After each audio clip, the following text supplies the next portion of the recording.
Hey, what's going on? Just giving you a call. Just really want to talk to you.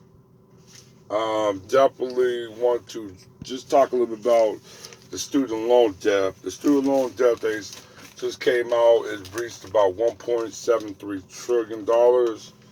Um, Definitely absurd when you think about just the magnitude of so much money that these a lot of people own these colleges and universities and different type of schools and everything else. Um, but just also setting aside that the employment rate for men is like around, I think they said just adjusted like at a little around 7%. I think women is at 5.5%.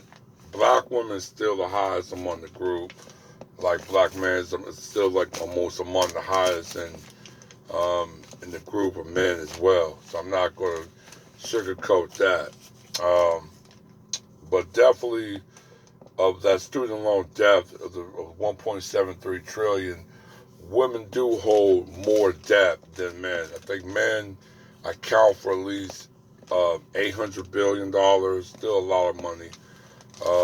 But women account for 929 billion.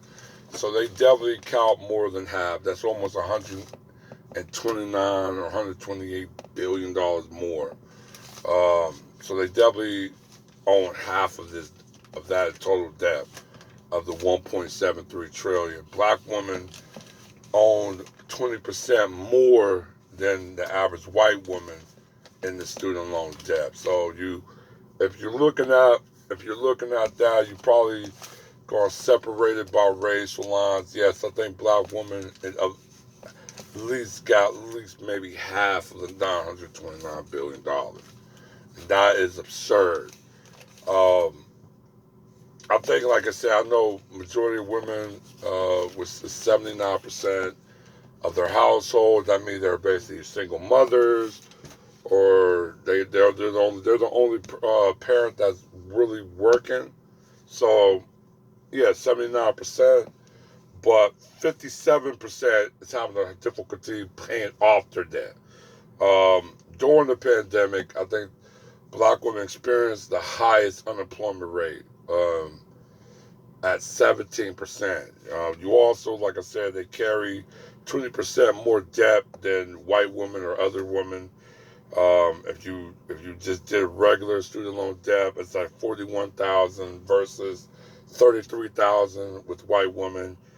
Um, if you look at graduate, it's at $75,000 versus $55,000 versus white women. So I mean, definitely um, a disparity of that, especially when you've got black women still the number one group to be evicted.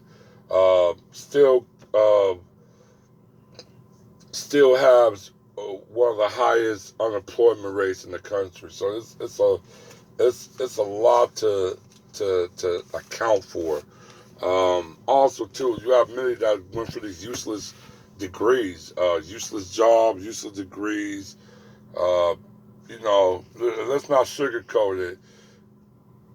Everything in this country is driven by a racial motivation.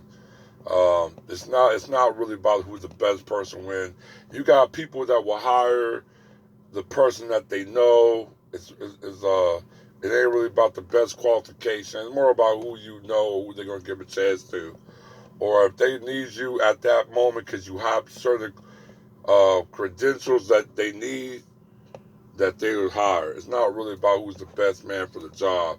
It's really just at that moment of time they're gonna hire you or not. And that's just really what it is.